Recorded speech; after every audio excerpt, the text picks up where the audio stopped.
Então vamos dar início à nossa aula falando sobre o computador. O que seria o computador?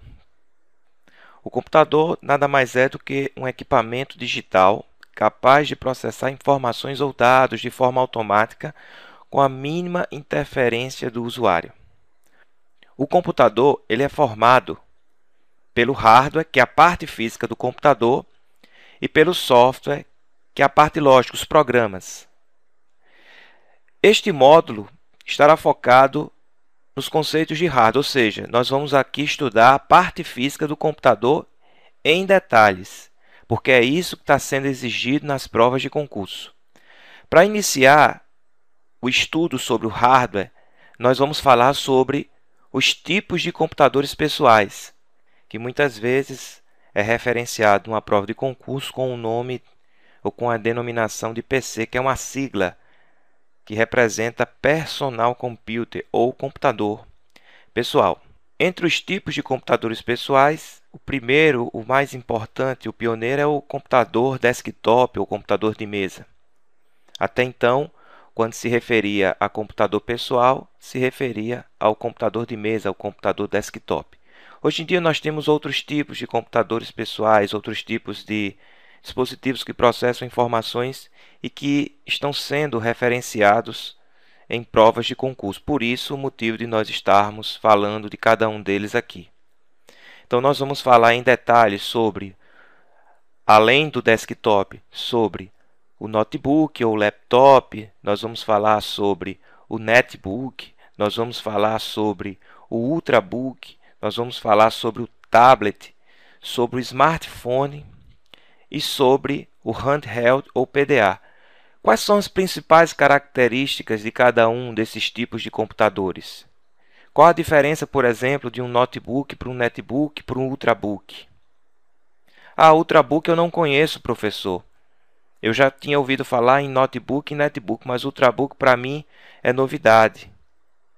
Enfim, então nós vamos caracterizar cada um desses tipos de computadores para que vocês tenham conhecimento e saibam diferenciar cada um deles. Vamos começar falando dos computadores desktops ou, como eu falei para vocês anteriormente, os computadores de mesa, que são os computadores tradicionais, que possuem monitor, mouse, teclado e o gabinete, que é o módulo onde fica lá a placa-mãe, o leitor, o gravador, de CD, DVD, o HD e demais componentes. Não se preocupe que nós entraremos em detalhes no decorrer do curso sobre cada um desses componentes. É o formato mais tradicional dos computadores pessoais. Não tem muito o que falar sobre os computadores de mesa ou computadores desktop. Um outro computador pessoal muito comum são os notebooks, também chamados de laptops. Tanto faz você se referenciar a notebook como laptop.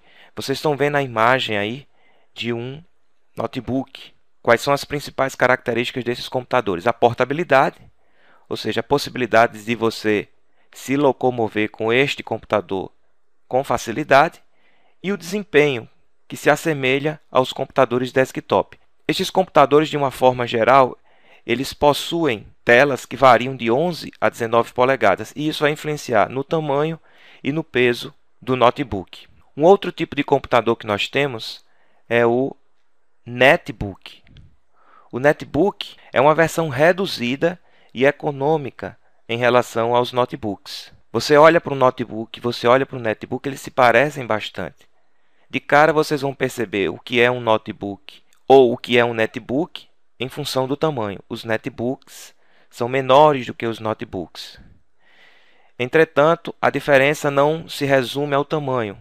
Os netbooks possuem poucos recursos computacionais, ou seja, possuem configurações bem mais simples, enquanto que os notebooks possuem configurações semelhantes aos computadores desktops.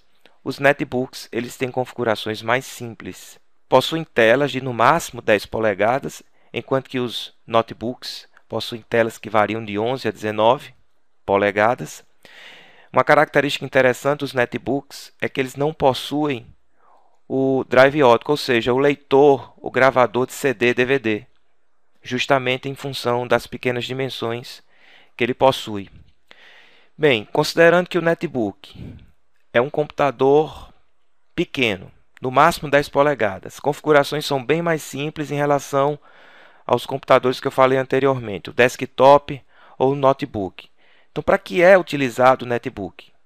O netbook ele é voltado para os usuários que precisam de internet, seja para navegar, para ler e-mail, para mandar e-mail, seja para digitar um texto, para criar uma planilha, ou seja, para aplicativos que exigem pouco do computador, ou seja, que não exigem grandes configurações. Um outro tipo de computador que nós temos, que eu acho que muitos de vocês talvez não conheçam, talvez já tenham ouvido falar, mas talvez não consigam caracterizá-lo ou diferenciá-lo dos notebooks ou netbooks, enfim, são os ultrabooks. Os ultrabooks, esse conceito, foi criado pela Intel. É um tipo de notebook ultra fino. Olha a imagem do ultrabook que eu coloco aqui para vocês no slide. Vocês estão percebendo que ele é bem fininho. Segundo a literatura, esses notebooks eles têm no máximo 2 centímetros de espessura. Contém 3 grandes vantagens em relação, por exemplo, aos notebooks, já que eles se parecem bastante, inclusive no tamanho. Mas eles são bem mais leves, pelo fato de serem bem mais finos, são mais potentes, eles têm configurações superiores aos notebooks e uma bateria com maior durabilidade. Então, essas são as 3 principais vantagens dos ultrabooks em relação, por exemplo, aos notebooks. Ok? Então, vamos dar continuidade. O próximo computador que nós vamos falar aqui são os tablets, que estão na moda. Os tablets representam a nova geração de dispositivos móveis, que foram desenvolvidos para auxiliar o usuário nas tarefas do dia a dia. Os tablets, na verdade, eles aposentaram os netbooks. Hoje em dia, praticamente não se fabrica mais netbook, justamente pelo fato dos tablets conseguirem atender todas as funcionalidades que os netbooks até então atendiam. Normalmente, as pessoas costumam utilizar os tablets para ler livros digitais, para acessar sites, enviar e-mail, utilizar aplicativos próprios, que é uma diferença, por exemplo, em relação aos netbooks. Nós temos uma gama de aplicativos próprios que podem ser baixados para cada um desses tablets. Isso, inclusive, é um grande diferencial destes dispositivos em relação aos demais. Entretanto, para que você possa baixar esses aplicativos, é necessário que você tenha um plano de dados junto a uma operadora de celular, ou então que você esteja dentro de uma rede Wi-Fi, que aí você vai conseguir baixar os aplicativos. Eles são totalmente baseados em telas sensíveis ao toque, da tecnologia Touch ou Touchscreen. E como exemplo de tablets, desses tipos de computadores, nós podemos citar o iPad, que é da Apple, o Galaxy Tab, que é da Samsung, e o mais novo deles aí, que é o Surface da Microsoft. Teve uma questão de prova que caiu o ano passado e que foi elaborado pela Fundação Carlos Chagas, que exigiu na questão que o candidato tivesse conhecimento de modelos de tablets. Por isso que eu estou colocando para vocês aqui esses que são os 3 principais tablets do mercado.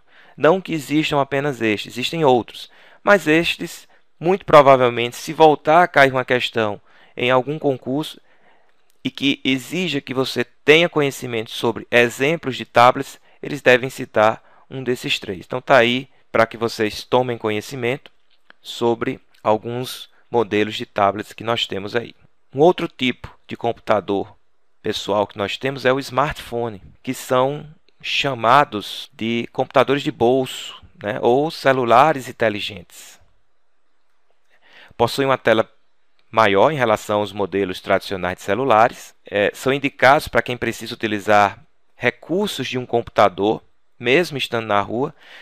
É muito comum as pessoas usarem seus smartphones, certo? Para ler seus e-mails, para enviar um e-mail, para acessar o banco e fazer uma transação, para fazer uma pesquisa na internet usando o navegador. Enfim, você usa o seu smartphone como se fosse um computador de bolso. Evidentemente que, mesmo ele tendo uma tela maior em relação aos modelos de celulares anteriores, a tela ainda assim é pequena, quando comparada, por exemplo, a outros tipos de computadores que a gente comentou anteriormente.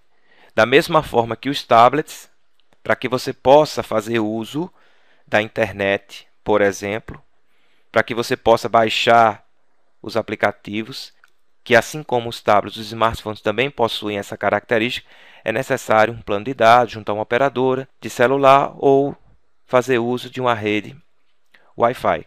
Como exemplo de smartphone, nós podemos citar o iPhone da Apple, o Galaxy S da Samsung. Nós temos aí vários modelos do Galaxy S, o S2, o S3 e agora o S4.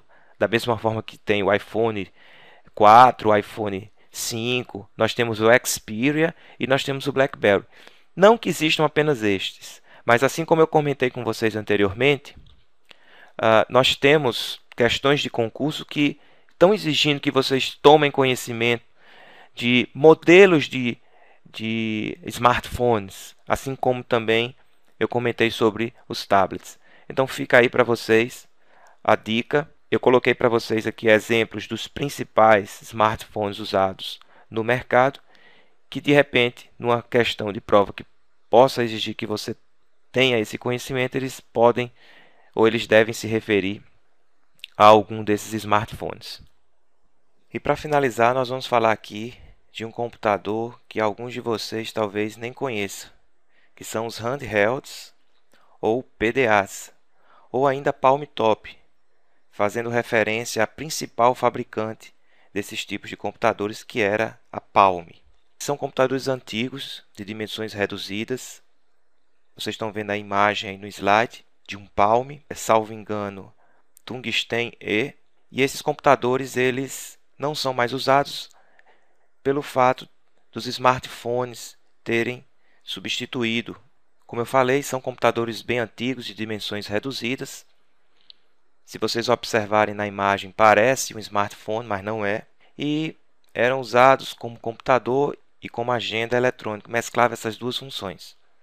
Bem, pessoal, agora nós vamos falar sobre o diagrama de funcionamento de um computador. É importante que vocês entendam como o computador funciona, para que fique claro o entendimento dos conceitos que vão ser falados posteriormente. Então, nós vamos dar uma visão macro, uma visão bem geral de como o computador funciona, para que depois nós possamos detalhar o seu funcionamento e aí falar dos dispositivos, dos conceitos relacionados a cada um desses tipos de componentes. Então, independente da função que você venha a fazer no computador, você precisa entrar com dados para que o computador possa processar. Para isso, você usa algum dispositivo, algum equipamento. Por exemplo, um mouse ou um teclado. Então, na hora que você utiliza o mouse ou o teclado, aquela informação ela é passada via barramento para ser processado pelo computador. No computador, nós temos um componente chamado de processador CPU. Este é que é responsável pelo processamento da informação. A informação foi passada através de um dispositivo de entrada, por exemplo, o mouse ou teclado. A informação chega ao processador através do barramento. Há uma troca de informações do processador com a memória principal, a memória RAM, ou seja, o processador está o tempo todo em contato com a memória, seja para ler, seja para gravar. Muitas vezes, para se processar, é necessário ainda que o processador ele busque informações em algum tipo de dispositivo de armazenamento secundário, por exemplo, o disco rígido, por exemplo, o pendrive. E depois de processar a informação, via barramento, a informação é enviada para um dispositivo de saída, por exemplo, uma impressora ou um monitor.